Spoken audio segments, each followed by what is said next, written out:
Ah, c'est très différent. C'est la plus belle triple que j'ai bu dans ma vie, quoi. Vous voyez comment cette bière ici, le fond, il y a un vrai fond, hein, donc on a un côté un peu artisanal.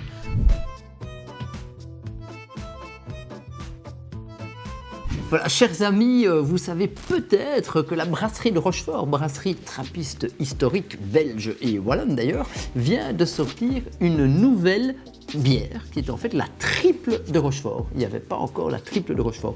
Eh bien, nous avons tourné cette petite vidéo et au sommaire de celle-ci, vous allez apprendre, entre guillemets, ou en tout cas, je vais essayer de vous expliquer ce que c'est qu'une bière triple. Et puis, on fera une dégustation comparative entre la triple de Rochefort et la triple de Westmalle, la triple historique. Et enfin, nous terminerons par 2 ou 3 informations pour briller en société avec, bien sûr, les bières de Rochefort. Le terme triple est un terme qui est utilisé énormément dans l'univers brassicole. Et bon, bien sûr, on se demande c'est quoi une triple. Dans mes cours de zytologie, j'explique qu'une triple, en vérité, c'est en fait une bière à haute teneur en alcool. On est souvent à 8 ou à 9% en volume d'alcool. Parfois, on peut même frôler les 10. Et qui est une bière blonde. Alors avec ça, entre guillemets, on sait à quoi s'attendre lorsqu'on boit une bière triple. Souvent, mais pas tout le temps, elle a des notes amyliques, comme on dit, hein, c'est-à-dire ces notes un peu de banane, un peu de violette, un côté un peu fruité. Mais donc, simplement en guise de synthèse, hein, si vous voulez retenir, c'est quoi une triple? C'est une blonde forte. Blonde, donc ça, on sait ce que c'est une bière blonde, forte, disons 8, 9, voire même un peu plus en degré d'alcool. Celle-ci, par exemple, la nouvelle triple de Rochefort, elle fait, je regarde avec vous, elle fait 8,1% en volume d'alcool. Elle est blonde, on aura l'occasion de le voir tout à l'heure, donc elle répond à la définition. Malheureusement, avec ça, on n'a pas dit d'où vient le terme triple, si vous voulez. On comprend ce que c'est qu'une bière triple, mais d'où vient-il? Alors, je vais vous donner une explication. Hein, c'est une explication qui vaut son pesant de cacahuètes, mais qui n'est pas non plus peut-être la explication. Parce qu'en vérité, il y a beaucoup de légendes qui circulent dans le milieu de la bière et on ne sait pas, en vérité, d'où vient le terme triple d'une manière tout à fait sûre et certaine. Mais une explication pourrait être qu'à l'époque, quand le brasseur, si vous voulez, faisait des bières de base, des bières de table qui étaient sur les 3% volume d'alcool, de temps en temps, le brasseur mettait 2 fois plus de grains dans son mou en fait, hein, et faisait donc une bière plus forte, en vérité une bière plus chère, vu que réellement ce qui coûtait au brasseur c'était la matière première, c'était donc la quantité de grains. Et pour se rappeler que ce tonneau-là, si vous voulez, contenait une bière qui était un peu plus forte, un peu plus chère, qu'il fallait utiliser dans certaines occasions, qui n'était pas la bière du tout venant du tous les jours, il mettait 2 croix à la craie, si vous voulez, sur le tonneau.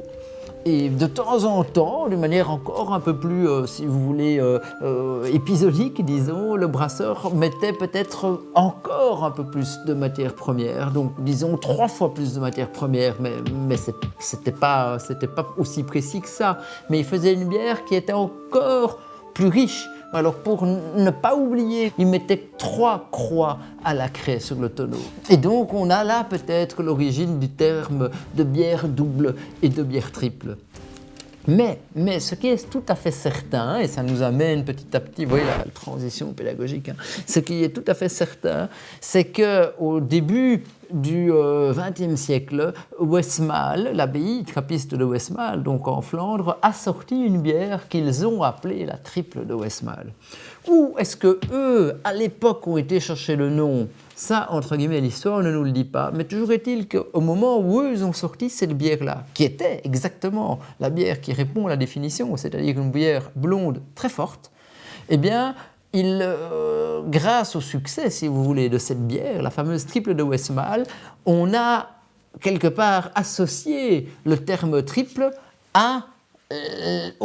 disons plutôt, aux caractéristiques essentielles de la triple de Westmalle. Donc, quelque part, on a fait un peu une forme de référence, si vous voulez. Vous voyez comment cette bière ici, le fond, il y a un vrai fond, hein, donc c'est une bière qui n'est pas filtrée, voilà, il y a encore un côté un peu artisanal, quand bien même il faut 150 000 hectolitres à Westmalle. Hein. Bon, alors, ce que je propose, c'est qu'on va tester la Westmalle, hein, donc la triple historique, bien sûr. Donc au nez, on a ces notes amyliques, ce côté de banane, ce côté de violette, et puis on a le côté un peu herbe coupée, voire herbe humide, qui peut rappeler les saveurs de houblon, quoi. Un triple Westmalle a quelque chose de très très gras, de très très onctueux, et le côté banane revient tout de suite. Puis on a l'amertume qui tend, hein, donc qui tend le produit, qui reste donc extrêmement onctueux sans être doux. C'est ça, un côté, un vrai travail proprement fait sous la saccharification du grain pour récupérer cette densité, bien sûr aidée par le volume en alcool, hein, par le taux d'alcool si vous voulez. Et à la finale n'est pas sèche, elle n'est pas plate, elle est tenue par l'amertume du houblon, quoi. C'est l'archétype de la triple, si vous voulez. Pour moi, c'est une des plus belles triples, ou en tout cas peut-être c'est la plus belle triple que j'ai bu dans ma vie, quoi. On va voir ce qu'ils ont réussi à faire, nos amis à Rochefort. Mais c'est du direct, hein, comme on dit à Bruxelles. C'est du direct parce que je n'ai jamais testé, donc je vais le tester face à vous. Si vous voulez, à la regarder, j'ai l'impression qu'elle file vers des reflets un peu cuivrés, quoi. On est blond, oui, mais on lèche l'ambré, quoi. Alors, la mousse est abondante, elle est persistante, hein, donc... Ah, c'est très très différent. Alors ici, on a plus un nez qui peut rappeler à certains points de vue le côté IPA, donc les bières houblonnées, parce qu'on a en vérité un nez beaucoup plus sur la mangue, le fruit de la passion, donc beaucoup plus si vous voulez, exotique. Alors que le précédent est vraiment classique dans ses notes amyliques, hein, et des notes de foin coupé qui rappellent le houblon. Ici, on est quelque part sur ce panier de fruits beaucoup plus ouvert. Voilà, le litchi éventuellement. Donc c'est très complexe, c'est beaucoup plus intense et beaucoup plus engageant au nez, si vous voulez. Il y a un côté peau pourrie, de fleurs séchées, de fleurs non séchées, de fruits de la passion, de fruits exotiques. C'est assez exceptionnel. Qui peut rappeler, bien sûr, ce côté IPA, qui est un peu une des modes aussi, hein, mais il faut le reconnaître. Eh bien, on a en bouche quelque chose qui est en fait extrêmement semblable à ce qu'on avait au nez. On a en vérité une amertume qui est beaucoup plus contenue, si vous voulez, j'ai l'impression. Alors que dans la triple Westmalle, il y a quand même une belle amertume qui tient. Ici, l'amertume est plus par dose homéopathique. Et alors, on a, comme dans la précédente, ce côté un peu onctueux, hein, assez plaisant en bouche, de gras, d'assez rond. Alors, voilà, les goûts et les couleurs, moi, je vous avoue, je vais être très très franc. Voilà, je suis peut-être aujourd'hui, au moment où je vous parle, trop bloqué sur cette image triple Westmalle. Et donc ici, j'ai l'impression de boire une bière, voilà, qui peut rappeler à certains points de vue un côté un peu IPA, hein, pas forcément avec des houblons amérisants, avec des houblons aromatiques. Donc on boit, oui, effectivement, une bière intéressante, une bière sur le fruit. Pour moi, c'est un peu trop le fruit, voilà. Si je devais choisir, si j'étais au café, je pense que je resterais sur la trappiste historique, la triple historique. Adieu va. Voilà, bah écoutez, moi je vous disais, j'adore et j'aime beaucoup Rochefort, et donc je vous le confirme. Alors deux informations que je voulais vous donner si vous souhaitez briller en société. La première, c'est que Rochefort utilise de l'eau de source, ce qui n'est d'ailleurs pas le cas de Westmalle. La source qui s'appelle la Tridène. Alors il faut savoir qu'il y a un carriériste, pas au sens de quelqu'un qui veut faire carrière, ça entre guillemets, bon, ça à la limite, why not, mais non, d'un type qui exploite une carrière. Ce carriériste s'appelle Loist, et il a voulu un peu trop creuser la carrière qui se trouve à côté d'où se trouve la source de la Tridène.